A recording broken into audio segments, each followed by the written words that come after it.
नमस्कार साथियों और प्यारे बच्चों, स्वागत है आपका मेरे चैनल में। इस वीडियो में हम करेंगे प्रश्नावली 12.3 के पहला प्रश्न और इससे पहले प्रश्नावली 12.2 और 12.1 को हमने कर लिया है कंप्लीट। वीडियो का लिंक हमने डिस्क्रिप्शन बॉक्स में दे रखा है या आप मेरे प्लेलिस्ट में जाकर के भी देख सकते हैं। तो चलिए देखते हैं प्रश्न नंबर 1 क्या कहता है प्रश्नावली 12.3 का। तो साथियों इसमें पहला प्रश्न दिया गया है, निम्नलिखित विभाजन कीजिए। निम्नलिखित का मतलब होता है यहाँ पे हमारे पास कुछ प्रश्न दिए गए हैं, उनका हमको विभाजन करना है, यानी कि उसका भाग करना है, हमको डिवाइड करना है मेरे दोस्तों। तो पहला प्रश्न क्या दिया गया है, 28x की घात 4 भागा 56x। अभी तक हमने गुणनखंड करे थे, अब हमको जो है कि इनका विभाजन भी करना है। तो विभाजन करना बहुत आसान है, देखिएगा कैसे होगा। इसका हल यहाँ पे देखते हैं हम, ठीक है। बहुत आसान होता है विभाजन करना, बस आपको जो है कि थोड़ा पहाड़े याद होने चाहिए। तो 28x की घात 4 को मैं कैसे लिख सकता हूँ, इसको पहले इन दोनों पदों को मैं कैसे लिख सकता हूँ, यहाँ पे देखिएगा 28x की घात 4। अब जो ये विभाजन का यहाँ पे साइन है, सिंबल है, इसको मैं ऐसे भी लिख सकता हूँ। तो ये क्या हो जाएगा, यहाँ पे हो जाएगा 56 और x हो जाएगा मेरे दोस्तों। समझ में आ गया, यानी कि इसका मतलब हम इसको ऐसे में भी लिख सकते हैं, यानी कि भिन्न के रूप में भी लिख सकते हैं, ये बट्टे का साइन लगा सकते हैं। अब इसका बराबर क्या हो जाएगा आगे, यहाँ पे देखिएगा, यहाँ पर आपको ध्यान से देखना है। देखो ये 28 और 56 में कुछ एक ऐसा पहाड़ा पढ़ेंगे जो इसमें भी जाए तो इसमें भी जाए। तो आप जानते हैं कि 7 का पहाड़ा 28 में भी जाता है, 7 का पहाड़ा 56 में भी जाता है। तो यानी कि मैं इस 28 को कैसे लिख सकता हूँ, दोस्तों ध्यान से देखिएगा, मैं तोड़ के लिख दे रहा हूँ इसको लिख सकता हूँ मैं 7 गुणा 4। तो 7 चौके क्या हो जाएगा 28। एक्स की घात 4 को मैं इसको 4 बार लिख सकता हूँ ना, एक्स को, यानी कि एक्स गुणा गया एक्स गुणा गया एक्स गुणा गया एक्स। ठीक है मेरे दोस्तों। अब इस पूरे का बट्टे हो जाएगा, यहाँ पे पूरे का बट्टे होगा। इस 56 को कैसे लिख सकता हूं मैं, इसको लिख सकता हूं मैं 7 गुणा गया 8। 7 8 क्या होगा 56, और यहाँ पर x से तो गुणा गया, क्या करेंगे हम इसको x लिख देंगे। अब जैसे हम विभाजन करना है वैसे कर लेंगे। देखो यहाँ से ये 7 से 7 हमारा कट जाएगा, इस x से हमारा ये x क्या हो जाएगा कट जाएगा।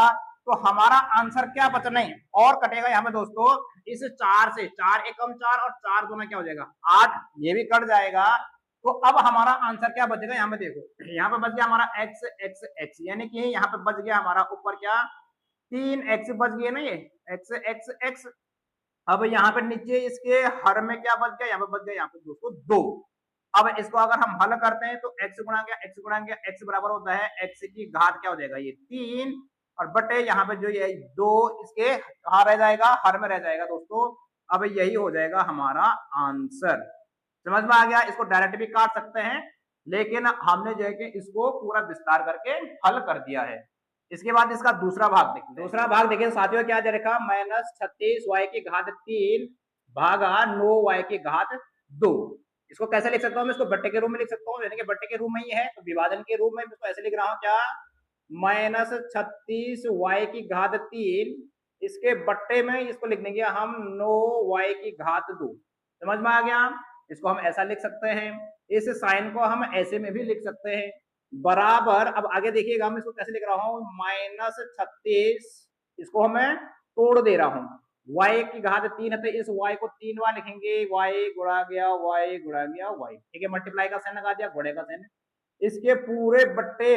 अब यहाँ पे क्या हो जाएगा, देखो ये बराबर हमको ठीक इसके बीच में लगाना है। यहाँ पे इस 9 को ऐसे ही रहने तो गुणा गया y की घात 2 का मतलब y गुणा गया y, ये मल्टीप्लाई का साइन है, गुणे का साइन है। अब दोस्तों हमको इसको काट देना है, तो यहाँ पे क्या हो जाएगा 9 एकम 9 और 9 चौके क्या हो जाएगा 36। तो एक रखो चाहे ना रखो, यहाँ पे इस y से ये y कट जाएगा, इस y से ये y कट जाएगा। तो हमारा आंसर क्या बचेगा दोस्तों, देखो यहाँ पे माइनस है तो यहाँ पे माइनस लगा दो, यहाँ पे क्या है, यहाँ पे 4 आ गया, यहाँ पे ये y कट गया, ये y भी कट गया, तो यहाँ पे क्या बच गया हमारे पास y, और इसके बट्टे में 1 है तो 1 को रखने की जरूरत नहीं है। तो यही आ जाएगा दोस्तों हमारा आंसर। तो बहुत आसान है ये विभाजन मेथड, बहुत आसान है। जो बड़े बड़े होंगे तो उनको हम कॉमन लेकर के भी काट सकते हैं। इसके बाद देखते हैं इसका तीसरा भाग। तीसरा भाग देखिए दोस्तों क्या दे रखा है, 11p q की घात 2 r की घात 3 भागा 11q r की घात 2। तो सबसे पहले मैं इसको बट्टे के रूप में लिख दे रहा हूँ, यहाँ पे देखो क्या लिख रहा हूँ मैं, 66p q की घात 2 और r की घात 3। इसके बट्टे में हम लिख देंगे इसको क्या, 11q और r की घात 2। समझ में आ गया। अब आगे देखिएगा कैसे लिखेंगे हम, इसको जो है कि हम अलग अलग लिख देंगे। आप एक साथ दे रखे ना, इसको हम अलग अलग लिख देंगे। तो क्या लिख रहा हूं मैं इसको, ये 66 गुणा गया, यहाँ पे क्या हो जाएगा हमारा p, फिर यहाँ पे क्या हो जाएगा हमारा q, q का वर्ग है तो q 2 बार हो जाएगा ना दोस्तों, q गुणा गया q। फिर यहाँ r की घात 3 है, तो r को हम 3 बार लिख देंगे, यानी कि r गुणा गया r गुणा गया r। समझ में आ गया। इसको शॉर्ट में भी कर सकते हैं, लेकिन हम इसको खोल के कर दे रहे हैं। अब इसके पूरे के बट्टे में रखना है दोस्तों, इसको पूरे के बट्टे में हम इसको लिख देंगे क्या 11। ये भी हम गुणे में बना देंगे, इसको गुणा गया, यहाँ पे क्या हो जाएगा हमारे पास, यहाँ पे क्यू है, यहाँ आर का वर्ग है, यानी कि आर की घात 2 है, तो आर 2 बार मल्टीप्लाई हो जाएगा, आर गुणा गया आर। अब इसको हम काट देंगे ध्यान से, देखो 11 एकम 11 और 11 छके क्या होता है 66, 11 छके क्या होता है 66। यहाँ पे इस क्यू से ये वाला क्यू कट जाएगा, इस आर से ये वाला आर कट जाएगा, और इस आर से ये वाला आर कट जाएगा। तो बचा क्या हमारे पास, देखो इसके हर में तो कुछ नहीं बचा, एक बचा, तो एक को लिखो चाहे नहीं लिखो। तो इसके अंश में देखो क्या क्या बच गया हमारे पास, यहाँ पर एक तो दोस्तों 6 बच गया, उसके गुणा में क्या है यहाँ पे p बच गया, उसके बाद यहाँ पे क्या बच गया, एक गुणे में q बच गया, और यहाँ पर एक गुणे में क्या बच गया r बच गया। तो इसको अगर हम एक साथ लिखते हैं तो ये बच जाएगा हमारा 6 p q और r, और दोस्तों यही हो जाएगा हमारा आंसर। समझ में आ रहा है, बहुत आसान है, कोई दिक्कत नहीं होनी चाहिए इसमें। विभाजन थोड़ा आना चाहिए आपको, और आपको थोड़ा टेबल भी याद, यानी कि पहाड़ी भी याद होना चाहिए। इसके बाद देखते हैं इसका अगला भाग। चौथा भाग देखिए दोस्तों क्या दे रखा है, 34 x की घात 3 y की घात 3 और z की घात 3 भागा 51 x y की घात 2 z की घात 2। तो सबसे पहले मैं इसको बट्टे के रूप में लिख देता हूं।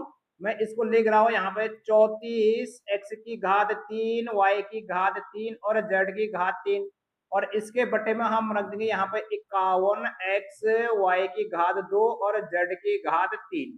अब ये बराबर क्या हो जाएगा, देखो यहाँ भी जेड की घात है ना, यहाँ भी जेड की घात है ना, तो इसको ऐसे ही रहने देंगे, ये कट जाएंगे आपस में। यहाँ पर मैं 34 को क्या लिख सकता हूँ, देखो 34 में भी 17 का पहाड़ा जाता है, और 51 में भी 17 का पहाड़ा जाता है। समझ में आ गया। तुम इसको तोड़ रहा हूँ, 34 को क्या लिख सकता हूँ मैं, इसको लिख सकता हूँ मैं 17 गुणा गया 2, 17 दिन क्या हो जाएगा 34, गुणा गया x की घात 3 है तो इसको 3 बार लिख दो, x गुणा गया x गुणा गया x, कोई दिक्कत नहीं है। y की घात 3 है 3 बार लिख दो, क्या दिक्कत है, y गुणा गया क्या करेंगे y। जड़ की घात 3 है तो इसको 3 बार लिखने की जरूरत नहीं है, जड़ की घात 3 ही रहने दो, क्योंकि यहाँ भी जड़ की घात 3 है तो कट जाएंगे आपस में। जी मेरे दोस्तों कट जाएंगे, इसके पूरे के बट्टे लगा देंगे हम। ठीक है, स्टार्टिंग में हम इसको विस्तार करके दिखा रहे हैं। इस 51 को क्या लिख सकता हूँ दोस्तों, मैं इसको लिख सकता हूँ 17 गुणा गया 3, 17 तिया होता है 51, गुणा गया यहाँ पे क्या आ जाएगा हमारे पास x आ जाएगा, गुणा गया y की घात 2 का मतलब क्या हो जाएगा y गुणा गया y हो जाएगा। अब गुणा गया यहाँ पे क्या हो जाएगा, z की घात 3 है तो इस z की घात को 3 ऐसे ही रहने दो। देखो इनके बीच में गुणे का साइन होता है मेरे दोस्तों, समझ में आ गया। अब इसको काट देंगे, यहाँ पे ध्यान से देखिए कैसे काटना है। इस 17 से ये 17 हमारा कट जाएगा, उसके बाद इस x से ये वाला x कट जाएगा, इस y से ये वाला y कट जाएगा, इस y से ये वाला y कट जाएगा, इस z से z की घात 3 से z की घात 3 क्या हो जाएगा कट जाएगा। तो हमारे पास बच के क्या आता है, यहाँ पे आ गया हमारे पास एक, तो हमारे पास आ गया दोस्तों यहाँ पे 2। उसके बाद यहाँ पे क्या बच गया, यहाँ पे x और x बच गया, यानी कि 2 गुणा गया x गुणा गया x, और यहाँ पे एक y भी बच गया है तो यहाँ पे आ जाएगा ये y। काटना आपको ध्यान से है, कोई छूटे ना। इसके बाद इसके बट्टे में हम यहाँ पे हमारे पास क्या बच गया 3, और इसके अलावा यहाँ पे सब कट गए हैं। अब इसी को हम कैसे लिखेंगे, यहाँ पे मैं आगे इसको यहाँ पर लिख दे रहा हूँ दोस्तों, क्या हो जाएगा 2 गुणा गया x गुणा y बराबर क्या हो जाएगा 2x की घात 2 और y हो जाएगा ये।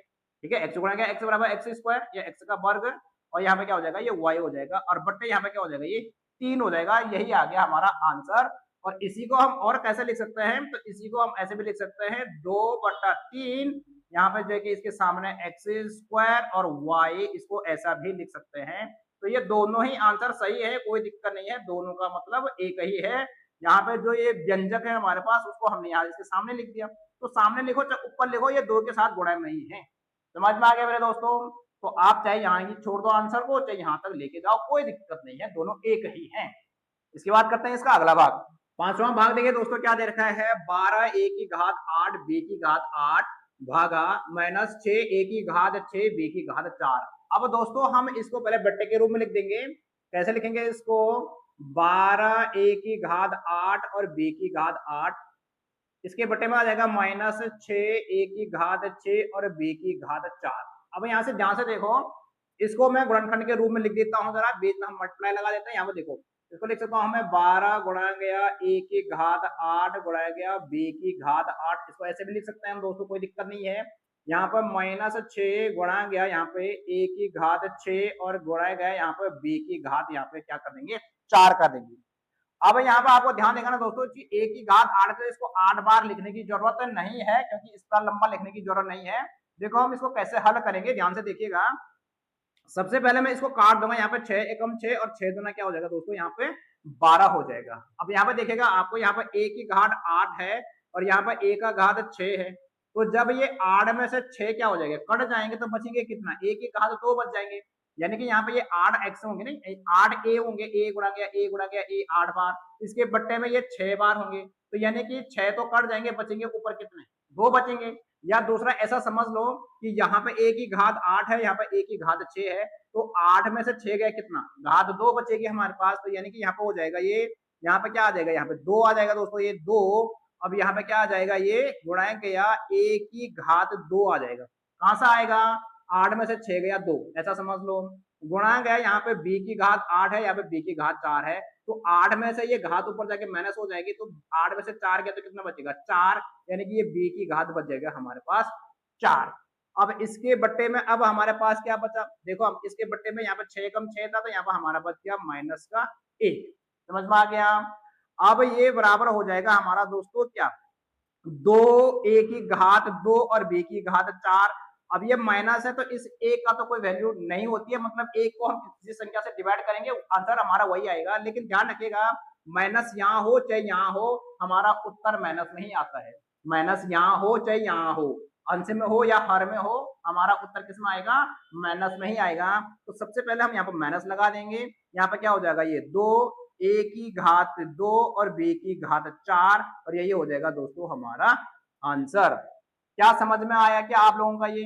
तो मेरे प्यारे प्यारे साथियों, हमने जो है कि प्रश्न नंबर 1 के 5 भाग कर लिए हैं कंप्लीट। और इससे पहले के जो भी वीडियो बनाए, हमने जितने भी वीडियो बना रखे हैं, उनका लिंक हमने डिस्क्रिप्शन बॉक्स में दे रखा है, प्ले लिस्ट में हमने अपलोड कर दिया है, और यहाँ पे ये आई बटन भी दिया हुआ है। तो चाहे आप इस आई बटन को क्लिक करके आप हमारी वीडियो तक पहुंच सकते हैं। तो अब अगली वीडियो में हम मिलेंगे प्रश्न नंबर 2 में। इस वीडियो में हम इतना ही करेंगे, तब तक के लिए बाय बाय, टेक केयर।